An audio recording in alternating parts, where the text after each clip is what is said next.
કાઢીને પછી મહત્વના સમાચાર વલસાડમાં પીએસઆઈની દાદાગીરીનો વિડીયો વાયરલ થયો છે।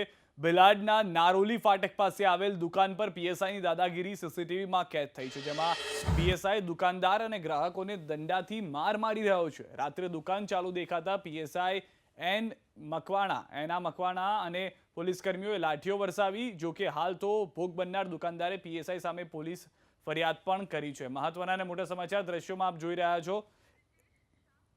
સંવાદદાતા બ્રિજેશ શ્યામ કે બ્રિજેશ, લાકડીએ માર મારવામાં આવી રહ્યો છે, શું મુખ્ય કારણ રહ્યું?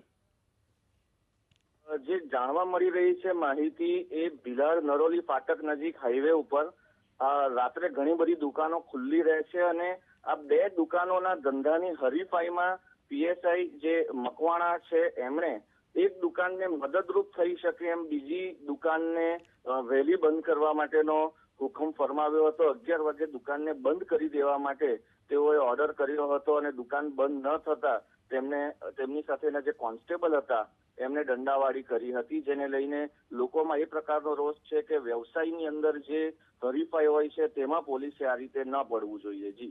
જી આભાર બ્રિજેશ સમગ્ર માહિતી બદલ। તો બે દુકાનો વચ્ચેની હરીફાઈમાં પોલીસ એક દુકાનદારને મદદરૂપ થઈ અને બીજા દુકાનદારને દુકાન બંધ કરાવવા માટે દંડા વરસાવી રહી છે। મોડી રાત્રે દુકાન ચાલુ રાખતા દુકાનદારો પર પીએસઆઈ દંડા વરસાવી રહ્યા છે। જે દુકાનની અંદરના સીસીટીવી છે તેમાં આ દ્રશ્યો કેદ થઈ ગયા છે। પહેલા તો એક ગ્રાહક જે ત્યાં આગળ ઊભો હતો તેને મારવામાં આવે છે, અને ત્યારબાદ જે દુકાનદાર છે તેને લાકડી 1, 2, 3 એમ કહીને 5 થી 6 વખત લાકડીઓ વરસાવવામાં આવે છે।